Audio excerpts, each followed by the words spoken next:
Hello friends, welcome back to हमारे YouTube channel smart class में आपका स्वागत है। तो आज हम लेकर लाए हैं मैथ के इम्पोर्टेंट क्वेश्चन जो आपकी यूपी बोर्ड को बहुत ही महत्वपूर्ण होंगे। जो आपकी 21 फरवरी को आपका पेपर है। ये पूरी किताब के कुछ हम महत्वपूर्ण प्रश्न छांट कर लाए हैं जो हर साल पूछे जाते हैं, जो वेरी इम्पोर्टेंट है वो भी है। इस वीडियो के बाद आपका पेपर इतना अच्छा जाएगा कि 70 में से 70 मार्क्स आएंगे, मैं गारंटी ले लेता हूँ। तो चलिए, तो फिर मेरे चैनल पर नए हैं तो चैनल को सब्सक्राइब कर लीजिए और शेयर करिए अपने दोस्तों को भी, जिससे उन्हें भी कुछ इम्पोर्टेंट क्वेश्चन का पता चले, उनका भी एग्जाम अच्छा जाते हैं हम इम्पोर्टेंट क्वेश्चन की तरफ। इससे पहले मैं कहना चाहता हूँ जी, इम्पोर्टेंट को ध्यान से देखें और इन्हीं को पढ़कर जाएं एग्जाम में, तो आपका पेपर अच्छा ही जाएगा। तो चलते हैं इम्पोर्टेंट क्वेश्चन की तरफ, जो आपके 21 फरवरी के लिए बहुत ही महत्वपूर्ण होंगे। तो कैसे हो आप सभी? चलिए, हमको ले चलते हैं आपको इम्पोर्टेंट क्वेश्चन की तरफ। जैसे देखिए, हर साल पेपर में आता है। पहला जो क्वेश्चन है वह एनसीईआरटी का क्वेश्चन है और 2019 और 2022 में आया हुआ है। अब बाकी 21 में क्यों नहीं आया? क्योंकि आपको पता है कि 21 में एग्जाम नहीं हुआ था, बस कुछ लास्ट में हुआ था, जिनका नंबर नहीं सही था उनके लिए सिर्फ ना। तो देखिए, जो इसमें क्वेश्चन है वह है यूक्लिड विभाजन एल्गोरिथ्म से संख्याओं 135 और 225 का महत्तम समापवर्तक ज्ञात कीजिए। देखिए, यूक्लिड विभाजन एल्गोरिथ्म होता है, यूक्लिड विभाजन प्रमेय का। इससे संख्या 135 और 225 का क्या निकालना है? महत्तम समापवर्तक। महत्तम समापवर्तक निकालना है। और कौन कौन संख्या है? 135 है और 225। तो 135 और 225, इनका क्या निकालना है? महत्तम समापवर्तक। तो देखिए, यह हो गया पहला क्वेश्चन। आप इस क्वेश्चन को तैयार करेंगे। और एक चीज मैं बता देता चाहता हूं, आपको इन क्वेश्चन को तैयार करना है, 100% तैयार करना है, एक भी क्वेश्चन इनमें से नहीं छोड़ना है, नहीं तो बाद में आप कहेंगे कि ये क्वेश्चन नहीं आया था। तो आप लोग उन क्वेश्चन को तैयार करिएगा, जो भी मैं यहाँ पर आपको 30-40 क्वेश्चन जो ही बता रहा हूँ। अगर आपको देखिए 100 नंबर चाहिए, 100 में से अगर आपको 80-90 चाहिए, तो आपको ये 30 से 40 क्वेश्चन तैयार करने पड़ेंगे। आपको मैं पूरी बुक रटने को नहीं बोल रहा हूं, सिर्फ ये सारे क्वेश्चन आपको तैयार करने। देखिए, ये जो क्वेश्चन है 2019 में आया था, 2020 में और 2022 में। वह जो क्वेश्चन है, यह क्वेश्चन हमेशा हर साल पूछा जाता है। इसमें देखिए, आप एक मेथड जान लेंगे तो बस इसमें संख्या बदल देता है, बाकी वही रहता है। जो क्वेश्चन है वह है, सिद्ध कीजिए कि जैसे √3 हो गया, या फिर √5 हो गया, फिर √7 हो गया, एक अपरिमेय संख्या। कुल मिला के आप ये जानिए कि अपरिमेय संख्या कैसे सिद्ध किया जाता है, इसको आप सीख लेंगे। तो चाहे 5√3 हो, चाहे 2 -√5 हो, 3 हो रूट में, और चाहे रूट पे 5 हो, आप इन सभी को सॉल्व कर पाएंगे। और यह बहुत ही इंपॉर्टेंट होता है, ये सिद्ध करने वाले सवाल हर बार आपकी बोर्ड परीक्षा में पूछे जाते हैं, तो आपको इसको जरूर से तैयार कर लेना है। तो आप इसका ध्यान रखिएगा, यह क्वेश्चन मोस्ट इंपॉर्टेंट है। क्या है? मोस्ट इंपॉर्टेंट है। तो ये देखिए, अब इसके बाद तीसरा जो क्वेश्चन है वो यह है कि पहले देखिए, ये एनसीईआरटी में आ चुका है, एनसीईआरटी में, और 2020 में आया था, 2022 में, बाकी 21 में भी आता हो सकता है, लेकिन क्या हुआ कि एग्जाम नहीं हुआ था। तो देखिए, ये जो क्वेश्चन है वो यह है कि दो संख्याओं का अंतर 26 है और एक संख्या दूसरी संख्या की 3 गुनी है, उन्हें ज्ञात कीजिए। देखिए, दो संख्या है जिनका अंतर 26 है और एक संख्या दूसरी संख्या की 3 गुनी है, उन्हें ज्ञात कीजिए। आप इन क्वेश्चन को कहीं पर नोट कर लीजिए, मैं क्वेश्चन आपको बताते चल रहा हूं, सॉल्यूशन मैं बाद में दूंगा। पहले क्वेश्चन बता देता हूं, जिनको आ रहा है वो सभी लोग इसको सॉल्व करते जाए, क्योंकि मैं आपका ज्यादा टाइम वेस्ट नहीं करना चाहता, आपके पास वैसे ही बहुत कम समय बचा हुआ है। देखिए, जो चौथा क्वेश्चन है वो है एनसीईआरटी का है और 2019 में आया था, 2020 में। देखिए, वो ये है कि 2 अंकों से बनी एक संख्या एवं उसके अंकों को उल्टने पर बनी एक संख्या का योग 66 है। यदि संख्या के अंकों को अंतर यहाँ पर क्या रहेगा? यह संख्या के अंकों का अंतर 2 हो तो संख्या ज्ञात कीजिए। देखिए, 2 अंकों से कोई संख्या बनी है, उसके अंकों, और ये देखिए उलटने वाली जो संख्या इस टाइप का है 2023 में, समझिए एकदम मोस्ट इंपॉर्टेंट है। 2023 में मस्ट, मैं लगा दे रहा हूं, यहाँ पर लिख दे रहा हूं। देखिए, मैं डबल स्टार बना दूं ना, ऐसा करूं, मैं डबल स्टार बना देता हूं, आप समझ लीजिएगा, यह मतलब एकदम इंपॉर्टेंट। लेकिन तैयार आपको सब करना है, ये नहीं कि मैं जो बता रहा हूँ यही तैयार कर बाकी आप सब हवा में छोड़ दिया, ऐसा नहीं है, सब करना है तैयार। देखिए, जो पांचवा क्वेश्चन ये है कि एनसीईआरटी में आया है, बाकी 2022 का। तो ये ऐसे है कि निम्न समीकरण युग्म को रैखिक समीकरण युग्म में बदलकर हल कीजिए। देखिए यहाँ दो समीकरण युग्म दिए हैं, इनको रैखिक समीकरण में बदलकर हल करना। ये एक अलग क्वेश्चन है, ये अलग क्वेश्चन है, दोनों को उसी तरीके से सॉल्व करना है। देखिए आपसे पेपर में पूछेगा अगर 6 नंबर के लिए 6 मार्क के लिए, तो ये एक क्वेश्चन पूछेगा। ये मैंने 2 क्वेश्चन लिखे, इन दोनों क्वेश्चन को आपको तैयार कर लेने हैं, दोनों में से कोई ना कोई एक आपका जरूर से आएगा। अब देखिए छठवें क्वेश्चन पे चलते हैं। देखिए जो हमारा छठवां क्वेश्चन है वो यह है कि एनसीईआरटी में है, और देखिए ज्यादातर क्वेश्चन, क्योंकि जब से एनसीईआरटी लागू हुई ज्यादातर क्वेश्चन मैक्सिमम, मैं आपको बताऊं मैक्सिमम 90% क्वेश्चन आपके एनसीईआरटी से मिलते हैं। एनसीईआरटी से, तो इसीलिए मैं बता रहा हूं। देखिए यह क्वेश्चन है, निम्न समीकरण को हल करें। देखिए यहाँ पर एक समीकरण दिया गया है 1/x+4 -1/x-4 और बराबर 11/30, और जहां पर x -4 और 7 के बराबर नहीं है, इस समीकरण को हल करना है। कैसे करेंगे? इन दोनों का एलसीएम ले लेंगे, उसके बाद ऐसे इससे इसमें भाग देंगे पूरे में, तो आएगा x -7 माइनस x -4, तो x से x कट जाएगा। जैसे ऐसे कर लेंगे आप, कटेगा नहीं, 2x हो जाएगा, उसको आप कर लीजिएगा। मैं भी यहाँ पर क्वेश्चन नहीं आपको समझा रहा हूँ, मैं सिर्फ क्वेश्चन बता रहा हूँ, जब समझाऊंगा उसकी वीडियो अलग से बनेगी, तो आप लोग समझिएगा। देखिए जो 7वां है एनसीईआरटी का क्वेश्चन है, 2019 और 2020 में आया है। तो एक रेलगाड़ी एक समान चाल से 360 किलोमीटर की दूरी तय करती है। यदि यह चाल 5 किलोमीटर प्रति घंटा अधिक होती है तो वह उसी यात्रा में 1 किलोमीटर कम समय लगती है। अगर 5 किलोमीटर प्रति घंटा अधिक होती है तो वह उसी यात्रा में 1 किलोमीटर का कम समय लेती है। रेलगाड़ी की चाल याद करनी है। चाल बराबर दूरी बटे समय, आप इससे लगा लीजिएगा। ये क्वेश्चन बहुत ही आसानी से क्वेश्चन सॉल्व हो जाएगा। देखने में जितना बड़ा लग रहा है ना, उतना बड़ा कुछ इसमें नहीं है, मतलब एकदम नॉर्मल सा क्वेश्चन है। बाकी इसमें बहुत हल्का आपको नहीं बनाना है, नॉर्मल आपको इसको कर लेना है। देखिए जो 8वां क्वेश्चन है वो यह है, एनसीईआरटी में है यह क्वेश्चन और 2022 में आया हुआ। तो देखिए किसी समबाहु त्रिभुज में, मान लीजिए कोई त्रिभुज है जो उसकी समबाहु मतलब उसकी सभी भुजाएं समान हो, इस प्रकार से नहीं, ये भी नहीं है समबाहु ऐसे होगा, ये हाँ इसको बोलेंगे ये समबाहु, मतलब अगर ये 1 सेंटीमीटर ये, तो ये भी रहेगा, अगर ये 2 है तो ये भी 2 रहेगा, इस प्रकार से समबाहु। तो देखिए किसी समबाहु त्रिभुज में सिद्ध कीजिए कि उसकी एक भुजा के वर्ग का 3 गुना उसके एक शीर्ष लंब के वर्ग के 4 गुने के बराबर होता है। आपको इसमें सिद्ध करना है कि उसकी एक भुजा के वर्ग का 3 गुना, मान लीजिए एक भुजा का वर्ग जो है उसका 3 गुना उसके एक शीर्ष लंब के वर्ग के 4 गुने के बराबर होता है। यह यहाँ पर सिद्ध करना बेहद ही आसानी इस क्वेश्चन है, मतलब बहुत ज्यादा इसमें कोई वो नहीं है कि हाँ एकदम बड़ा है इसमें करना है, कोई दिक्कत नहीं है, आपको हो जाएगा। अब बढ़ते हैं 9वें क्वेश्चन पे, और इसका अगर आप पीडीएफ चाहते हैं तो आप थोड़ा रुके रहिए, मैं भी आपको बताता हूँ इसका पीडीएफ आपको कहाँ से मिलेगा, बिल्कुल फ्री में, कोई पैसे नहीं लिए जा रहे यार। मैं बहुत चैनल को देख रहा हूँ, क्या ही बताऊँ, 499 ले रहे हैं, 599, तो वो सब नहीं, बिल्कुल फ्री में मिलेगा आपको, बस थोड़ा रुके रहिए, मैं भी बता रहा हूँ। तो देखिए एनसीईआरटी 2019 और 2020 में आया है। तो ये क्वेश्चन क्या है, ये क्वेश्चन यह है कि यहाँ पर देखिए किसी समबाहु त्रिभुज एबीसी की भुजा बीसी पर एक बिंदु डी इस प्रकार स्थित है कि बीडी बराबर 1/3 बीसी है। सिद्ध कीजिए कि 9AD स्क्वायर बराबर 7AB स्क्वायर। तो ये आपको सिद्ध करना है। अब इसके बाद आ जाते हैं इस क्वेश्चन पे 10वें पे, जो हमारा 10वां क्वेश्चन है। एक त्रिभुज, ये 2022 में आ चुका है। तो ये क्वेश्चन है कि एक त्रिभुज के आधार की लंबाई 14 सेंटीमीटर, एक त्रिभुज है उसके आधार की जो लंबाई है 14 सेंटीमीटर है एवं ऊंचाई 7 सेंटीमीटर है। त्रिभुज का क्षेत्रफल आपको ज्ञात करना है।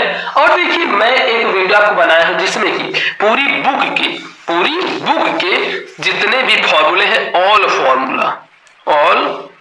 फॉर्मूला मैथ के, वह पूरी बता दी है, पूरी समाप्त कर दिया हूं, मतलब एक भी फॉर्मूला नहीं, और उसी फॉर्मूले से पूरी बुक आपकी लग जाएगी। मुश्किल से 20 से 30 मिनट की वीडियो है।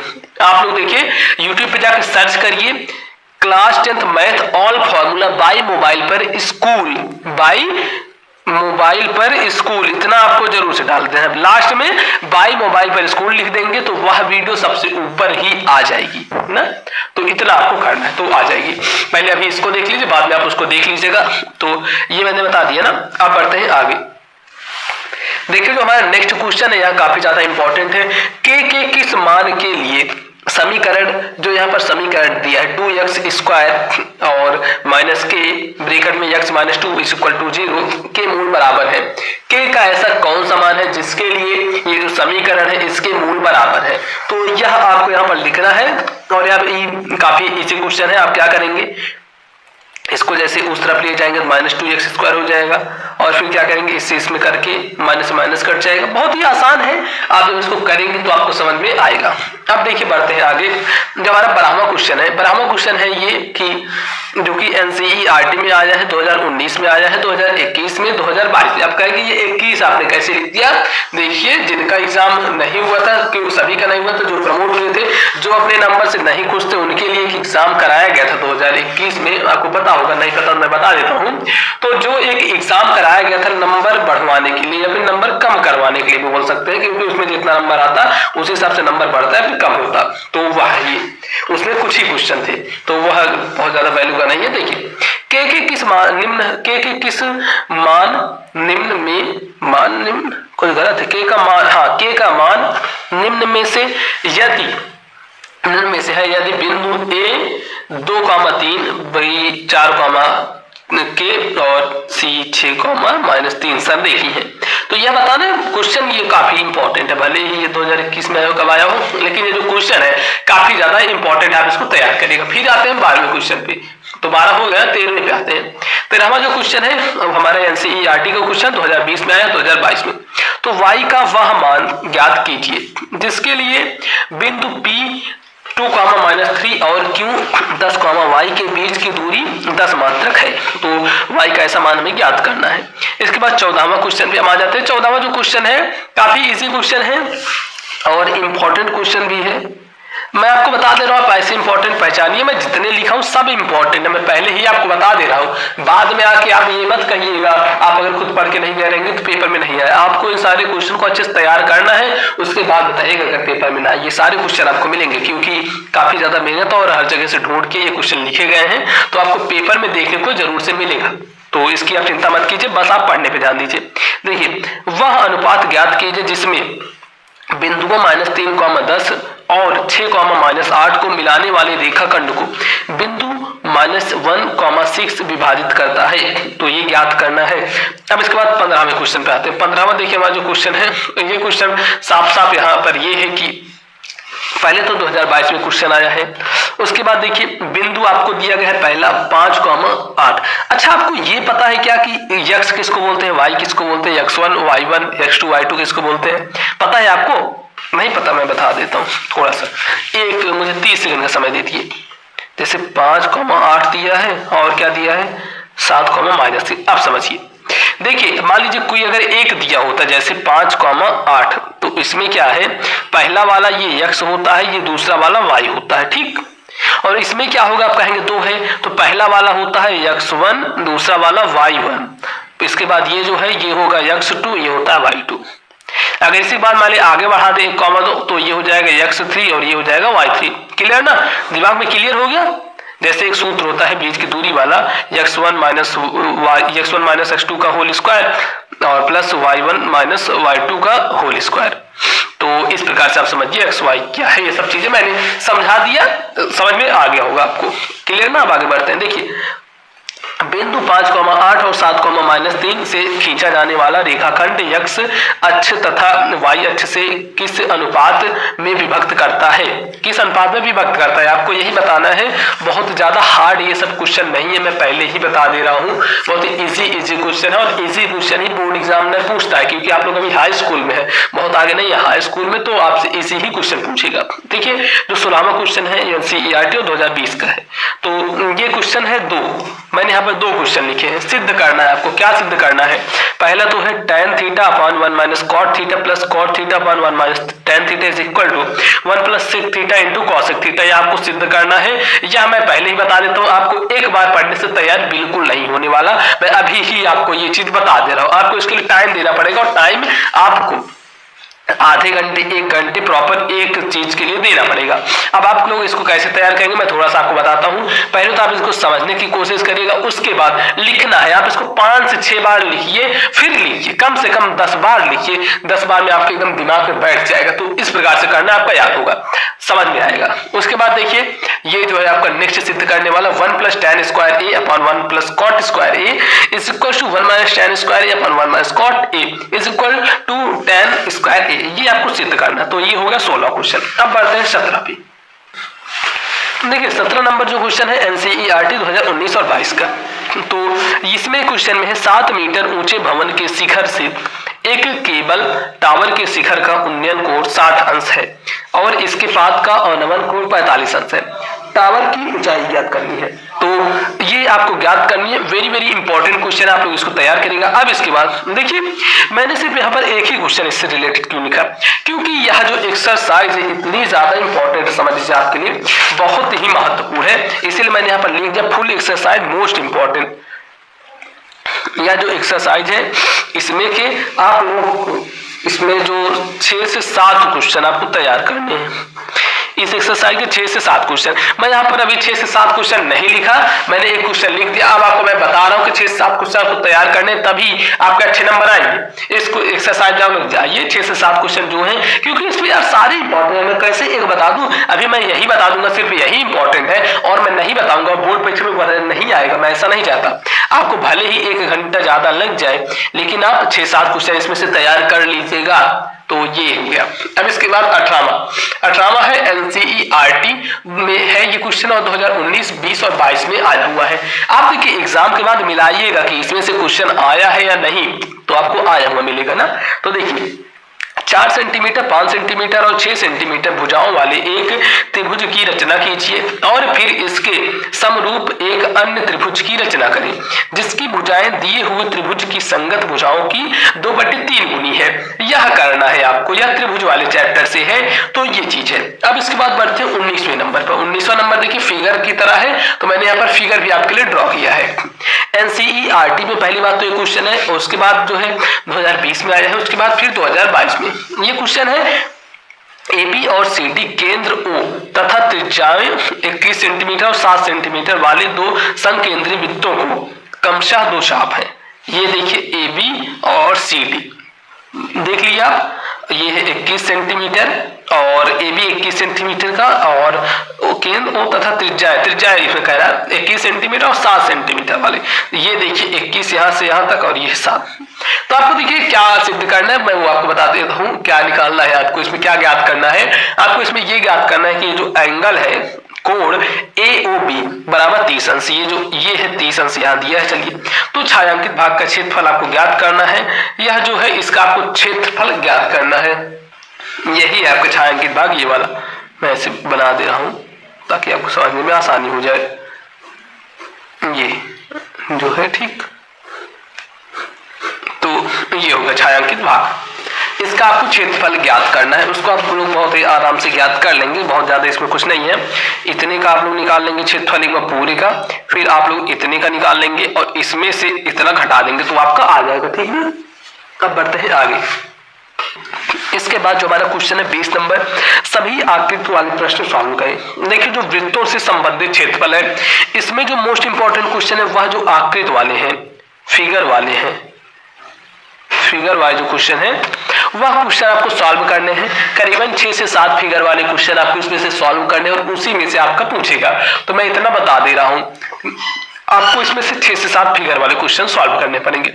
अब देखिए फिर से हम क्वेश्चन पे बढ़ते हैं। हमने NCERT का क्वेश्चन 2019 में आया था। क्वेश्चन है कि एक ठोस बेलन के आकार का है, एक ठोस जो है वह बेलन के आकार का है तथा इसके दोनों सिरे अर्धगोलीय हैं। इस ठोस की कुल ऊंचाई 19 सेंटीमीटर है तथा बेलन का व्यास 7 सेंटीमीटर है। ठोस का आयतन तथा संपूर्ण पृष्ठ ज्ञात कीजिए। इस ठोस का भार ज्ञात कीजिए। यदि 1 सेंटीमीटर की धातु का भार 4.5 ग्राम है, अब पाई बराबर 22/7 है। तो ये चीज देखिए 22 नंबर क्वेश्चन देखते हैं जो कि 2020 और 22 में पूछा गया है। ये क्वेश्चन है कि एक ठोस शंकु के आकार का है जो एक समान आधार त्रिज्या के अर्धगोले पर अध्यारोपित है। यदि अर्धगोले का वक्रपृष्ठ तथा शंकु का वक्रपृष्ठ समान हो तो शंकु की त्रिज्या और ऊंचाई का अनुपात ज्ञात करें। उसके बाद आता है 23 नंबर क्वेश्चन जो कि है एक लंबवृत्तीय शंकु की त्रिज्या की ऊंचाई 13 सेंटीमीटर है तथा संपूर्ण पृष्ठ 19 सेंटीमीटर स्क्वायर है। इसके आधार की त्रिज्या ज्ञात करनी है। 2022 का क्वेश्चन है, तो ये भी क्वेश्चन काफी ज्यादा कहीं ना कहीं इंपॉर्टेंट है, तो आप इन क्वेश्चन को तैयार कर लीजिएगा। और इससे रिलेटेड जो है आपका, अभी पहले इस क्वेश्चन को बताता हूँ, इससे रिलेटेड मैं फॉर्मूले आपको कुछ बता देता हूँ, पूरे फॉर्मूले, तो आप अच्छे से समझ लेंगे। देखिए जो हमारा एक क्वेश्चन है, संलग्न चित्र में ये जो चित्र दिया गया है इसमें दवा का एक कैप्सूल है। दवा का देखिए कैप्सूल होता है इसी तरीके से होता है, तो ये दवा का एक कैप्सूल है, एक बेलन के आकार का है जिसके दोनों सिरों पर एक एक अर्धगोला लगा हुआ है। ये जो इसको बोलेंगे ये है अर्धगोला ना, तो ये अर्धगोला लगा हुआ है।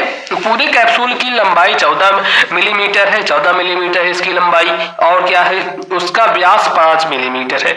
इसका जो व्यास है 5 मिलीमीटर, इसका पृष्ठीय क्षेत्रफल ज्ञात कीजिए। तो आइए मैं इससे रिलेटेड आपको फॉर्मूले कुछ बता देता हूँ।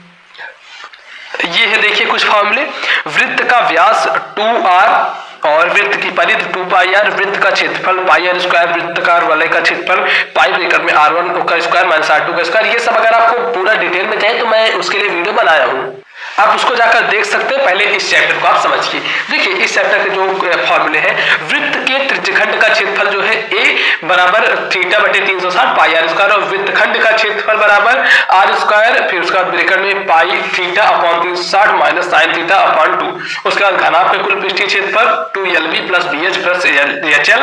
उसके बाद घनाभ का आयतन lbh मतलब लंबाई चौड़ाई ऊंचाई गुणे में है। घनाभ का विकर्ण √l square plus b square plus h square.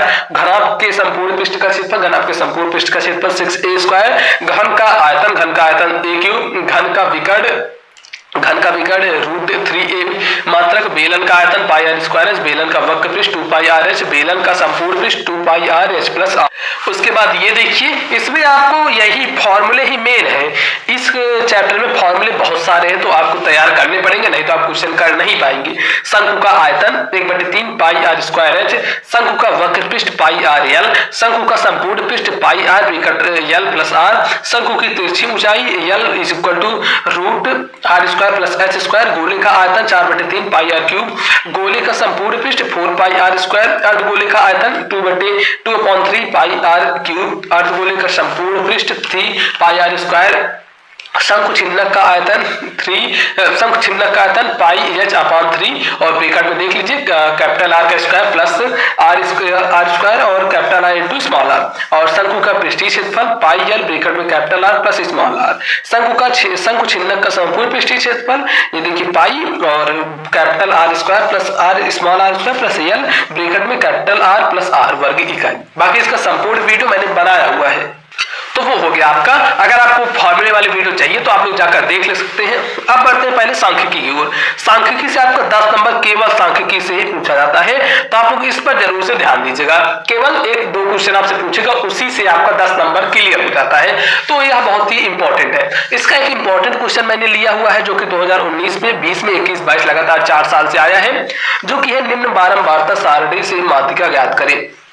वर्गांतराल 10 से 25 तक, 25 से 40 तक, 40 से 55 तक, 55 से 70 तक, 70 से 85 तक। बारंबारता है 10 से 25 तक की 3, 25 से 40 तक की 10, 40 से 55 तक की 20, 55 से 70 तक की 13 और 70 से 85 तक की 4। तो आपको इसको करना है। अब देखिए इससे रिलेटेड जो फॉर्मूले मैं बता रहा हूँ सिर्फ आपको उतने तैयार करने हैं। देखिए आपको सांख्यिकी से रिलेटेड सिर्फ 3 फॉर्मूले तैयार करने, आपके पूरे क्वेश्चन हो जाएंगे। 10 नंबर बिल्कुल यहीं से पक्का होगा। कितने? 10 मार्क।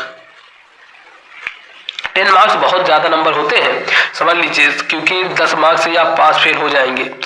तो देखिए माध्य का जो फॉर्मूला है sigma fi xi upon sigma fi, ये मैं आपको फॉर्मूला क्वेश्चन बता दे रहा हूँ, बाकी विद सॉल्यूशन मैं बताऊंगा। पहले यार मुझे सब क्वेश्चन तो करा ले दे, तो आप लोग का जितना ज्यादा सपोर्ट रहेगा, आप लोग जितना ज्यादा अच्छे से पढ़ाई करोगे, मैं सब कुछ करूंगा। क्यों चिंता कर रहे हो, बस आप लोग पहले पढ़ो सही से। देखो माध्यक जो है, माध्यक का फॉर्मूला L प्लस ब्रैकेट में n capital N upon 2, n मतलब वही संख्या है, minus CF upon F into H। और उसके बाद बहुलक, बहुलक का देखिए जो है बहुलक का है आपका formula L plus F minus F1 upon 2 F minus F1 minus F2 into H गुणे H। तो इस प्रकार से आपका यहाँ पर होता है ये समाप्त। और आप